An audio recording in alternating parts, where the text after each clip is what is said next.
I found out the Sunny Pines Homeowners Association was constructing 96 fancy houses on the farmland I got from my family.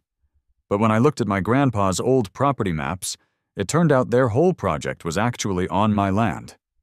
You should have seen their faces when I showed them this at their meeting. I didn't think I'd have to argue for land that was already mine. When Grandpa Joe passed away last March, I got his 200-acre farm near Meadow Creek. It had been in our family for a long time. I lived in the city, and my job kept me too busy to visit much. One Tuesday at 6 a.m., my phone rang. It was Mrs. Thompson, Grandpa's neighbor for 40 years. "They're putting up houses on your land," she said, sounding upset. "Big machines started digging yesterday. You need to come now." I thought she might be mistaken. Maybe workers had just gone over the property line a little. But Mrs. Thompson wasn't usually wrong. The Sunny Pines people had signs everywhere, planning almost 100 houses where our east fields were. I packed a bag and drove to Meadow Creek, speeding the whole way. 5 hours later, I reached the dirt road to Grandpa's farmhouse. It felt different. The quiet was broken by the noise of machines. Dust clouds were in the air. My heart sank when I saw the eastern part of the property. Bulldozers and diggers were tearing up the soil where Grandpa used to plant corn and soybeans. Workers in hard hats were marking areas with orange paint. A sign said, "Future home of Sunny Pines. East, 96 luxury homes, starting at $450,000. I parked and walked to a woman who was standing away from the workers. She wore clean clothes and looked very put together, even with all the dust. She was holding a clipboard and talking on the phone. "Excuse me," I said when she hung up. "What's going on here?" She looked at me like I was a salesman interrupting her. "We're getting ready for building houses," she said smoothly. "Diane Reynolds, Sunny Pines' Homeowners Association president." She offered her hand, but not in a friendly way. "This is my land," I said, not shaking her hand. "My grandpa, Joe Miller, owned this farm. He died recently, and I got it." Diane's smile didn't seem real. "There must be some mistake. Sunny Pines bought this land last year. We have all the permits." "That's not possible. My grandpa would never sell this land." "Maybe he didn't tell you," she said, sounding almost like she felt sorry for me. "The sale was done 9 months ago. We've been planning this for years." My mind was racing. Grandpa had been ill, but he was still sharp. He wouldn't have sold his farm without telling me. Something was wrong. "I need to see those papers," I demanded. "You can call our legal department," Diane said, giving me a business card. "But I'm sure everything is fine. Now, if you'll excuse me, we have work to do." She turned away, already calling someone else. I felt helpless as the machines kept tearing up the soil that had fed my family for so long. Back at the farmhouse, Mrs. Thompson was waiting with iced tea and a worried look. "They started showing up with measuring tools about 3 months ago," she said. "Your grandpa was very angry. He kept saying they had no right, that they were stealing." "Did he say anything about selling land?" I asked. "Never. Joe said this farm would stay in your family forever," Mrs. Thompson said, her eyes tearing up. "The day before he went to the hospital, he was looking through his office. He said he needed to find something important to protect the farm. Grandpa's office was just as he left it. I hadn't been able to go through his things after the funeral. Now I needed answers. The room smelled of old books and tobacco. Shelves were full of farming books, photo albums, and records. Grandpa kept track of everything: rain, crops, repairs, all written neatly. Where would he keep property papers? The filing cabinet seemed like the obvious place. I opened the top drawer and found folders organized by year. Nothing about land sales or Sunny Pines. Hours went by as I searched. Night came, and my eyes were tired from reading old papers. Just as I was about to give up, I noticed a loose floorboard under the desk. When I pressed it, it moved. I knelt down and opened it with a letter opener. Inside was a metal box. The key was on a nail under the desk. Inside the box, I found the farm's deed, Grandpa's will naming me as his heir, and several old surveys of the property. But the most interesting thing was a letter to me in Grandpa's handwriting. "If you're reading this," it started, "then someone's trying to take what's ours." My hands shook as I read. Grandpa explained that developers had wanted his land for years. They'd tried to make him sell, but he always said no. In his last months, someone from Sunny Pines came many times. The man said he needed a signature for a road, bringing different papers each time. "I never signed away my land," Grandpa wrote. "If they say I did, it's a lie. Look at the original survey from 1910. The truth is in the boundaries." I looked in the box and found the original survey. It showed property lines that were much bigger than I thought. According to this, Grandpa's farm was almost 280 acres, not the 200 listed in current records. I couldn't sleep that night.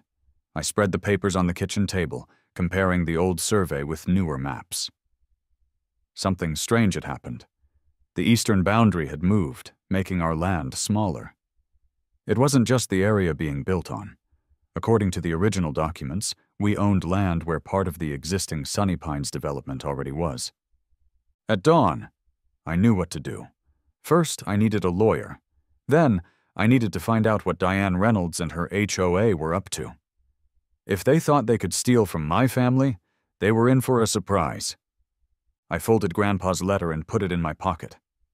"I won't let you down," I whispered. Diane didn't know she wasn't just messing with a sad grandchild. She'd walked into a trap, set by a man who knew what she would do, even from the grave. I didn't sleep that night. By 8 a.m., I was waiting outside Walter Franklin's office, the only property lawyer in Meadow Creek. His secretary looked surprised when I asked for an emergency meeting, but she got me in before lunch. "So, you think Sunny Pines is building on land that belongs to you?" Walter said after I explained. He was older than I thought, with thick glasses and a bow tie. I spread the documents on his desk. "These are the original surveys from 1910, updated in 1978. Compare them to the current county records." Walter studied the papers, tracing lines with his finger. His eyebrows went up as he read. "This is very unusual," he said finally. "According to these original documents, your property goes almost half a mile farther east than what's recorded now. That would include not just the construction site, but also the Sunny Pines clubhouse and about 20 houses built 5 years ago." I finished for him. Walter took off his glasses and rubbed his eyes. "A boundary problem this big won't be easy. We need to know how and when these changes happened."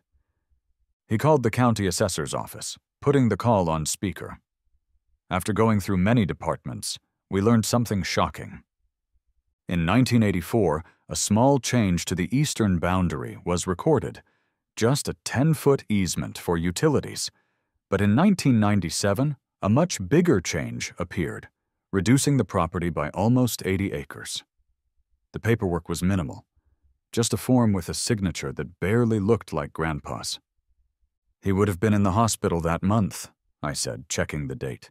"Triple bypass surgery. He couldn't have signed this." Walter looked serious. "That would be fraud, but proving it after all these years won't be easy."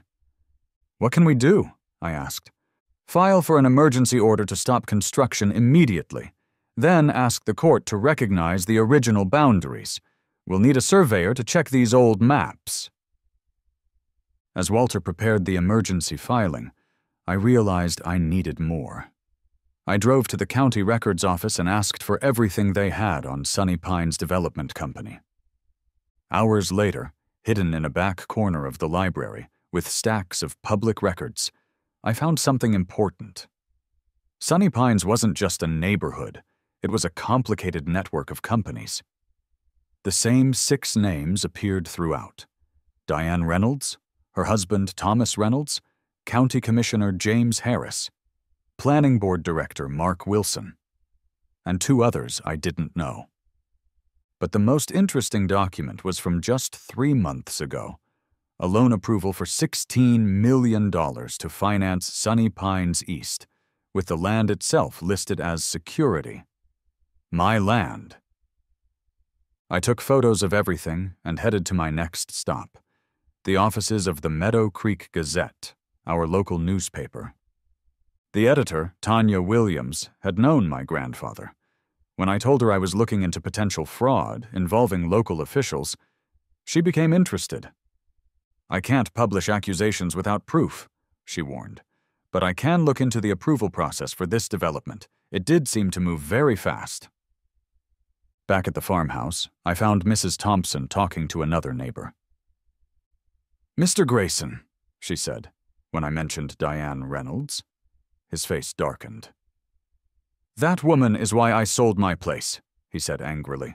"The HOA fined me every week for unapproved landscaping. I'd been growing those tomatoes for 20 years. Then they said my workshop broke some rule they just made up. The fines kept coming until I couldn't afford to fight anymore." "How many others did this happen to?" I asked. "At least a dozen old-timers sold out in the last 5 years. Always for less than market value, always to companies connected to those Sunny Pines people." A pattern showed up. Find landowners who are easy targets, bother them with fines, force them to sell cheap, develop the land, and make millions. My grandfather had been their latest target, but he'd been one step ahead. My phone rang. It was Walter Franklin. "The judge approved our emergency order," he said. "Construction has to stop immediately until a hearing next week. But be ready, this is going to get ugly." I thanked him and hung up. Feeling a small win, I drove back to the construction site with the court order. The workers were packing up for the day. Diane's SUV was still near the site office. She came out as I got closer, phone to her ear as usual. When she saw me, her expression changed. "Construction stops now," I said, handing her the court order. "Legal boundaries are being questioned." She looked at the document, her perfect composure breaking a little. "This is crazy. We have every approval we need." "Based on wrong boundaries. I have the original surveys." For the first time, she looked unsure. It went away quickly, replaced by cold anger. "This little trick will cost you," she said quietly. "You have no idea who you're dealing with." "Actually, I do. 6 names on dozens of business filings. $16 million in loans using stolen land as collateral. County officials fast-tracking approvals for projects they secretly invest in." I hadn't planned to say how much I knew, but the look on her face was worth it. Diane's hand tightened around her phone. "You're making a mistake," she hissed. "We can be reasonable. Maybe you'd consider a good offer for the remaining farmland? 7 figures, immediate payment." "Not interested." "Everyone has a price," she said, her smile returning. "Think about it. You don't even live here. What do you care about some old dirt? This old dirt has been in my family for 4 generations. It's not for sale." I turned to leave, feeling her eyes on me. As I reached my car, she called out, "Commissioner Harris is my husband's golf partner. Judge Evans comes to my dinner parties. You think your order will last? You're nobody in this town." I drove away, her words echoing in my mind. She was right about one thing. I was an outsider. But she'd forgotten something important. Grandpa hadn't been. He'd lived in Meadow Creek his whole life, knew everyone, and was respected. And he'd left me more than just land. Back at the farmhouse, I returned to his office. If Grandpa had expected this fight, what else had he prepared? I searched more carefully, looking at every folder, every notebook. In an album labeled Community Picnic 2018, I found dozens of photos of Grandpa with neighbors, local business owners, and families who'd known him forever. Each photo had names written on the back. These weren't just memories. They were connections, people who might stand with me against Sunny Pines. My phone buzzed with a text from an unknown number. Parking violation at your property. Fine, $500. Sunny Pines HOA compliance. Attached was a photo of my car parked at Grandpa's farm. My own property. This was how it started. The pattern Mr. Grayson had described. Harassment by paperwork. But unlike the others, I knew their game. And I had something they didn't expect. Grandpa's secret weapon, still hidden in his files, waiting for the right moment. As night fell over the farm, I sat on the porch where Grandpa used to tell me stories. The eastern fields were quiet now, construction equipment abandoned under the court order. But this was just the beginning. Tomorrow, Diane would use her connections. The real fight was coming. What she didn't realize was that I'd found more than just property surveys in Grandpa's hidden box. I'd found documents that didn't just question the boundary changes, they revealed who had changed them, when, and why. Diane thought she was dealing with an absent grandchild fighting for land. She had no idea she was facing the ghost of my grandfather, who had written down every dirty deal and suspicious approval for years, building a case while they thought he was just a stubborn old farmer. The trap was set. All I had to do was let them walk further into it. My heart pounded as I pushed open the doors of the Sunny Pines Community Center. Tonight was the night I'd been planning for weeks. Inside, nearly 100 people filled rows of chairs. They talked about new tennis courts and fancy streets while drinking punch. At the front, Diane Reynolds stood tall, pointing at colorful pictures of big houses on a screen. "Just imagine the swimming pool with its waterfall," she said, smiling at the crowd. "Our homes will be worth so much more once these new neighbors move in." People clapped. Nobody knew what I carried in my folder would ruin their party. I took a deep breath and walked down the aisle. "Excuse me," I said loudly. "I need to speak about this development." Diane's smile dropped for a second, then returned, faker than before. "We'll take questions after the presentation." "This can't wait," I replied, stepping onto the stage. I faced the crowd. "My name is Alex Morgan. My grandfather owned Willow Creek Farm for 60 years. "The old property we purchased," Diane cut in quickly. "Yes, we're very grateful to finally develop that eyesore." Murmurs went through the room. I opened my folder and pulled out the first document. "This is the original land survey from 1910, I said, holding it up. "And this is the updated survey from 1978. I held up another paper. "According to these legal documents, my grandfather's land goes 80 acres farther east than what appears in current county records." I turned to face the HOA board members seated behind the podium. I placed copies in front of each of them. "Put simply," I continued, "you're building on land that legally belongs to me. And not just the new development. According to these boundaries, 20 existing homes and your clubhouse are sitting on my property too." The room exploded with voices. People stood up. Someone knocked over a chair. "This is ridiculous," Diane shouted, grabbing one of the surveys. "We have permits. We've sold lots. Construction has already started." I stayed calm while she grew angrier. "Your permits are based on incorrect property lines. I filed papers with the court to stop all building immediately."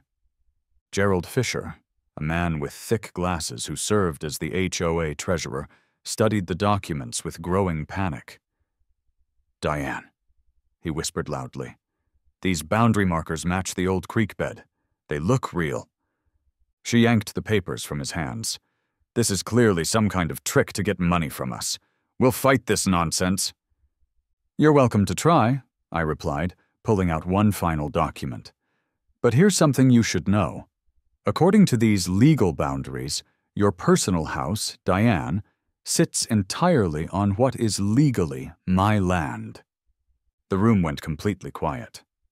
People looked at each other, suddenly understanding. 20 families might not actually own the ground under their homes. A man in the back stood up. Are you saying we might lose our houses? Before I could answer, Diane slammed her hand on the podium. This meeting is over. Everyone out! The board needs to discuss this privately. As people shuffled out, whispering nervously, a younger woman touched my arm. I'm Rachel Winters. I just put my life savings into a lot in the new section. What happens to me, sir? I hadn't expected to face the human cost so directly. I'm not trying to hurt regular people, I told her honestly. This is about fixing a wrong. Don't listen to a word, Diane hissed suddenly beside us. After everyone else left, she leaned close to my face. You have no idea who you're messing with. I built Sunny Pines from nothing. Nobody takes it from me. Her threat hung in the air as she stormed off. Leaving me alone in the empty room, I could see groups of worried homeowners in the parking lot. My phone buzzed with a text from Mr. Wallace. How did it go? I typed back, They know now, get ready for their next move. What I didn't tell him was how shaken I felt. I had lit the fuse, but I wasn't sure if I was ready for the explosion. These weren't just paper houses. They were people's homes and dreams. But they had built those dreams on my grandfather's stolen land. Someone would lose everything, and Diane Reynolds wasn't going down without a fight. I woke up suddenly to the sound of engines outside my grandfather's farmhouse. Bright lights came through the windows. I went to the porch and found 3 white SUVs with Sunny Pines security on their doors, parked in a row, blocking my driveway. Men in uniform stood by the vehicles. One stepped forward, handing me a thick envelope. Cease and desist notice from the Sunny Pines Homeowners Association, he said. You are ordered to withdraw all claims against the development or face legal action. I opened the envelope. Inside was a letter saying my documents were fake and that I was trying to commit fraud. They demanded I pay for damages to the community's reputation. You can't be serious, I said. The man shrugged. Just delivering the message. Have a nice day. He went back to his vehicle, but none of them left. I tried to leave for breakfast in town, but found they had placed large concrete blocks across the end of my driveway. Sorry, sir, one guard said, not looking sorry at all. This access point hasn't been approved by the development committee. It's been closed for safety reasons. I was trapped on my own property. I called the sheriff's office but was told they couldn't help with a civil dispute and suggested I get a lawyer. My phone rang. Diane's name showed up. I hadn't given her my number. Good morning, she said sweetly when I answered. Enjoying the view? This is harassment, I said. You can't block access to my property. Actually, according to county records, the real ones, that driveway crosses Sunny Pines' common areas. We're within our rights to control access.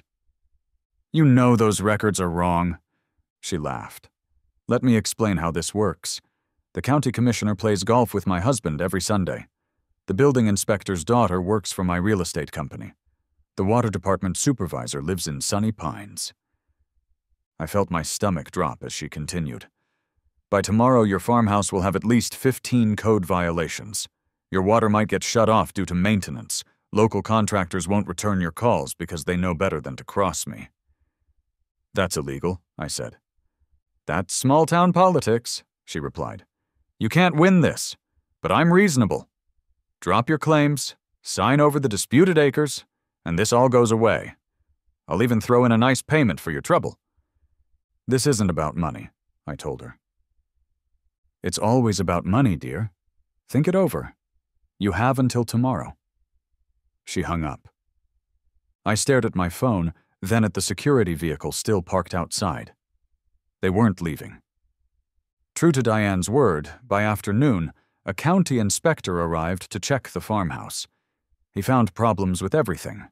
The wiring, the septic system, the porch railings. He gave me a list of violations that would cost thousands to fix, all needed immediately. As he left, another truck arrived. Workers put up signs along my property line. Future home of Sunny Pines East. Luxury living coming soon. My water pressure dropped to almost nothing. When I called the utility company, they claimed there was maintenance work and couldn't say when it would be fixed. I tried ordering pizza for dinner. The driver called to say he couldn't find my address, even though delivery had never been a problem before. I was being cut off step by step. That night I sat on the porch in darkness, watching the security lights sweep across the fields where my grandfather had once grown corn. Their bulldozers sat silent, waiting to continue destroying his legacy. My phone lit up with a message from Mr. Wallace. "They've filed a countersuit claiming your documents are forged. Court date set for 3 months from now. They'll keep building in the meantime." 3 months? By then the houses would be half finished. The damage would be done. I scrolled through my contacts, looking for anyone who might help. A name caught my eye. Janet Rivera, a reporter for the local newspaper. We'd gone to high school together. I hadn't spoken to her in years, but maybe. As I thought about calling her, headlights appeared on the long driveway. A car carefully went around the concrete barriers and approached the house. I wondered what new trouble Diane was sending. The car parked, and a familiar figure stepped out. Gerald Fisher, the HOA treasurer who had looked at my documents at the meeting. "I shouldn't be here," he said nervously, looking back at the security vehicles. "If Diane finds out—" "Why are you here?" I asked. He pulled out a flash drive from his pocket. "Because what she's doing isn't right. I've been keeping the HOA books for 7 years. There are things you should see." I invited him inside. At my kitchen table, he opened his laptop and showed me financial records, meeting minutes, and emails. "Diane and the board have been using HOA funds like their personal bank account," he explained. "Special fees that disappear, contracts that go to family members, reserve funds that get invested in their businesses." "Why show me this?" I asked. "Because I'm not the only unhappy homeowner," Gerald said. "Many of us are tired of her rules and her control. When you showed up with those property documents, it was the first time I've seen her scared." He pointed to a spreadsheet. "Look at these special assessments from last year. Every homeowner paid $2,000 for road repairs. The actual work cost half that. The rest vanished." "That's theft," I said. Gerald nodded. "And there's more. The 20 homes you said are on your land. The people who live there have been complaining about drainage problems for years. Diane keeps promising fixes, but nothing happens. Now we know why. She knew those houses might not legally belong to the HOA. As we talked, my phone buzzed with texts from numbers I didn't recognize. "We support you against Diane. The Millers, 42 Sunny Pine Lane." "She fined us $500 for planting vegetables instead of flowers. Can we help?" Jackson family. "Our children's playground equipment was removed without notice. We want to join your fight." The Rodriguezes." Gerald smiled slightly. "I may have shared your number with a few friends." For the first time since this battle began, I felt hope. Diane had power, connections, and money, but she had also made enemies, many of them. "We need a plan," I said, "and I think I know where to start." As Gerald left, carefully driving past the security vehicles, I watched a light rain begin to fall on the half-built houses in the distance.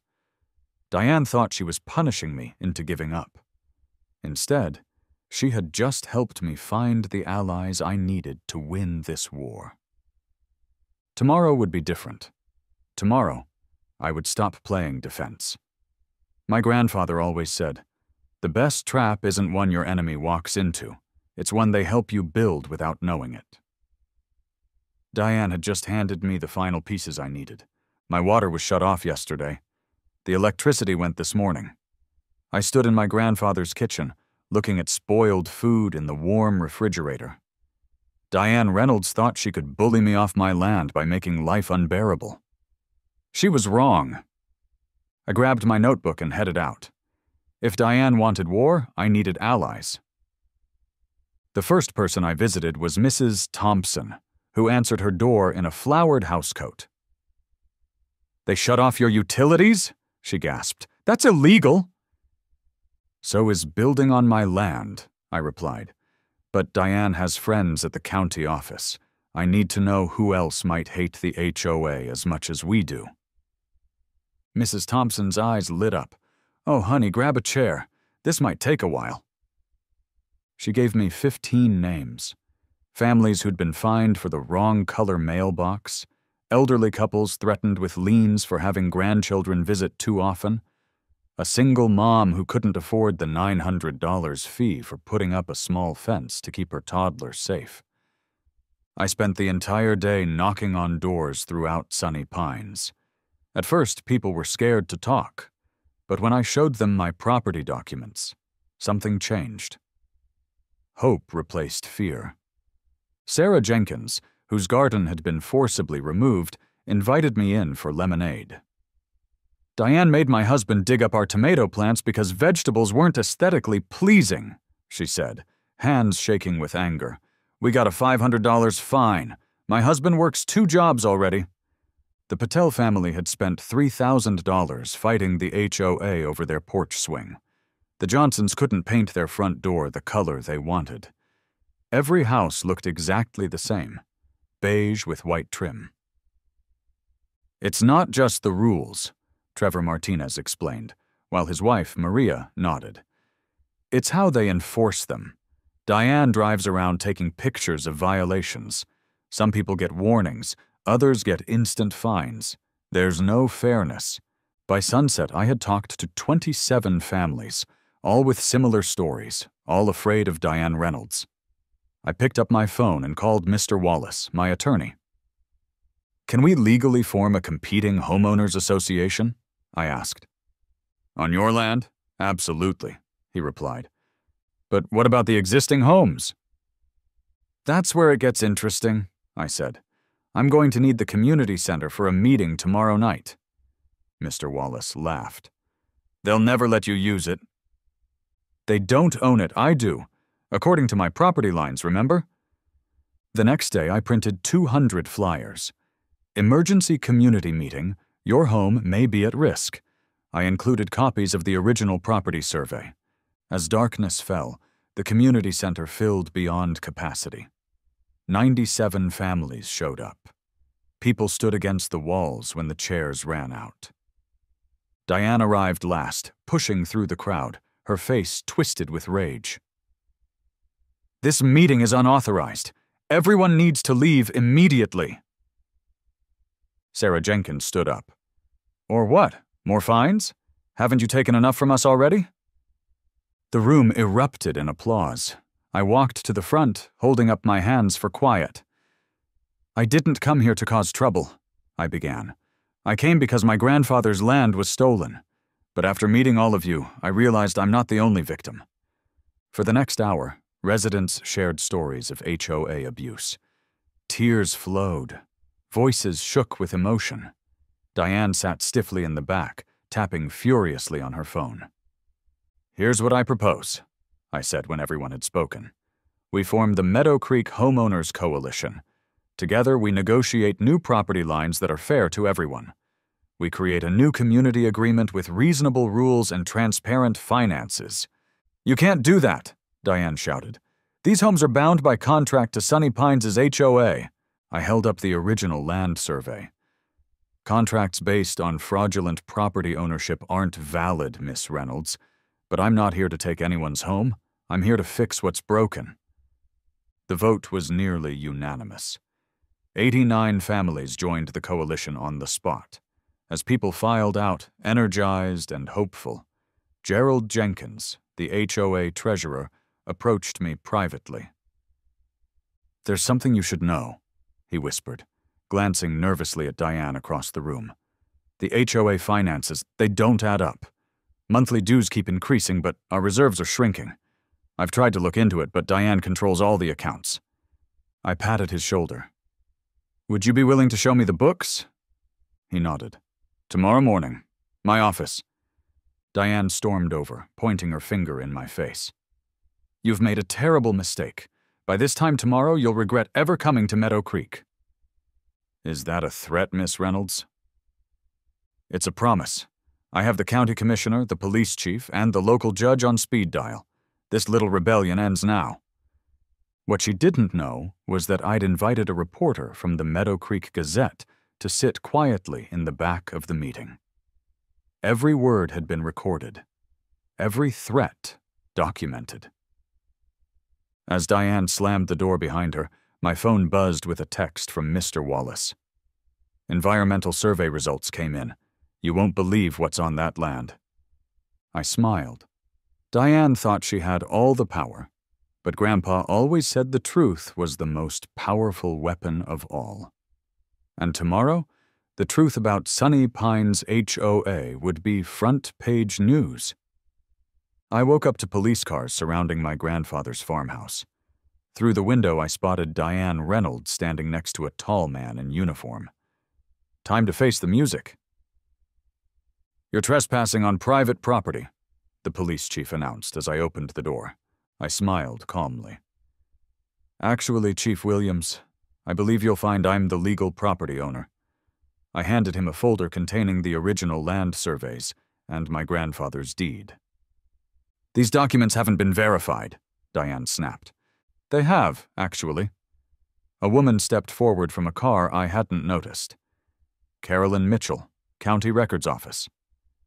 "We pulled the original surveys last night after receiving some concerning reports." Diane's face went pale. "What reports?" I gestured toward the farmhouse. "Perhaps we should discuss this inside.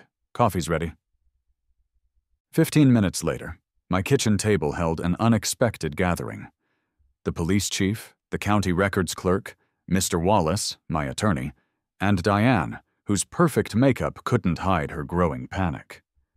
The original property lines were improperly recorded in 1984, Carolyn explained, spreading maps across the table. "This entire area, including the existing Sunny Pines homes and the new construction, legally belongs to the Miller estate." The police chief whistled. "That's quite a mistake." "Not a mistake," Mr. Wallace said quietly. "We have evidence suggesting the boundary change was deliberate." "Ridiculous!" Diane slammed her hand on the table. "This is a scam to extort money from hard-working homeowners." "Speaking of money," I said, sliding a folder towards the police chief. "Gerald Jenkins provided these financial records yesterday. 3 years of Sunny Pines HOA accounts." As the chief flipped through the pages, his expression darkened. "Miss Reynolds, can you explain why $427,000 in homeowner dues was transferred to Sunshine Consulting, LLC?" "That's our legitimate management company," she replied stiffly. "Registered to your son-in-law," I added. "Along with 4 other companies that charge the HOA for services, landscaping, security, maintenance, legal counsel, all going to businesses owned by your family members." The chief closed the folder. "Miss Reynolds, we're going to need you to come down to the station." "This is absurd. Do you know who I am? My husband plays golf with Judge Harrington every Sunday." As the chief led a protesting Diane out, Carolyn turned to me. "What happens now? Those people's homes—" "I have no intention of evicting anyone," I assured her. "But the development needs to stop until we can properly survey the wetlands." By afternoon, construction had halted. Local news vans lined the street outside the farmhouse. My phone rang constantly with calls from worried homeowners. I called an emergency town hall meeting for that evening. The local high school auditorium was the only space large enough. Nearly 400 people packed the room. Existing homeowners, construction workers, now without jobs, county officials, and curious locals. Fear and anger filled the air. I took a deep breath and stepped up to the microphone. "My name is Alex Richards.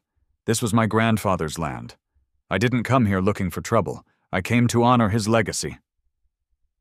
Shouts interrupted me. "What about our homes?" "We'll sue." "My life savings is tied up in that house." I raised my hands. Please, I'm not here to take anything from you.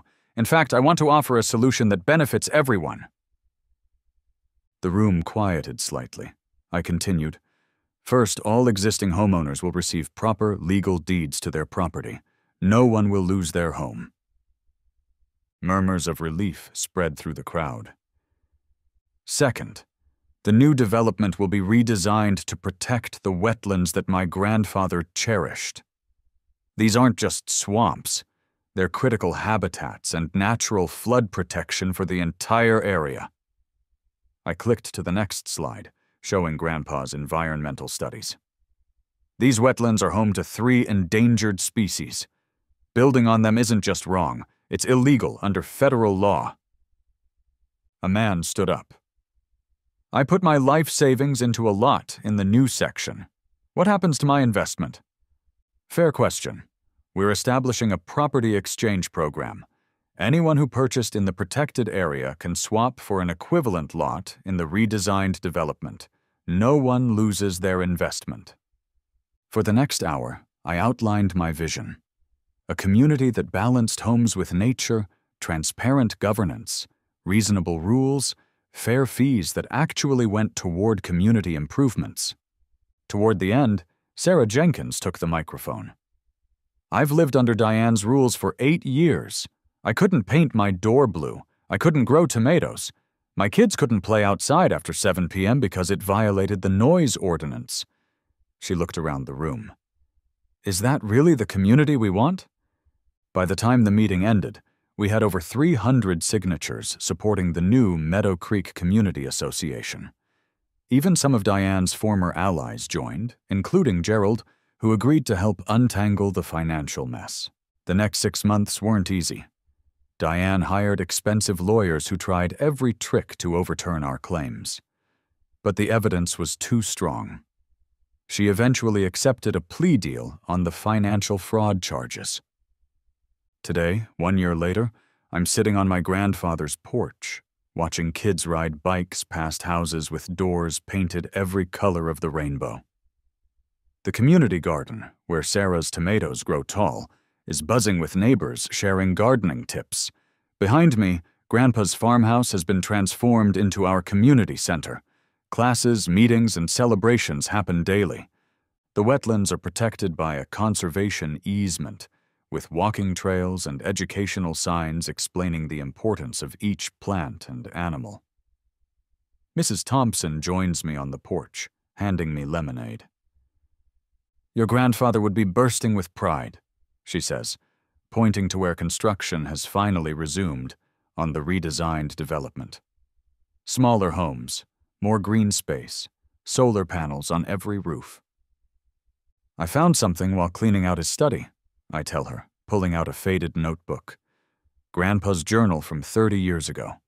He fought the original developers back then, too, when they first tried to build on the wetlands.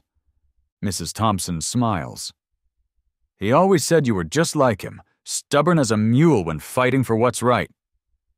In the distance, a blue heron rises from the protected marsh, soaring above homes where people now live in harmony with the land. Sometimes, the best trap isn't about catching someone doing wrong. It's about showing them a better way to do right. Diane's HOA tried to steal my land on, but instead they gave me something far more valuable. A community. A real community. Built not on stolen ground and fear, but on fairness, respect, and a shared love for the land my grandfather cherished. And that, I realized, was a legacy worth fighting for.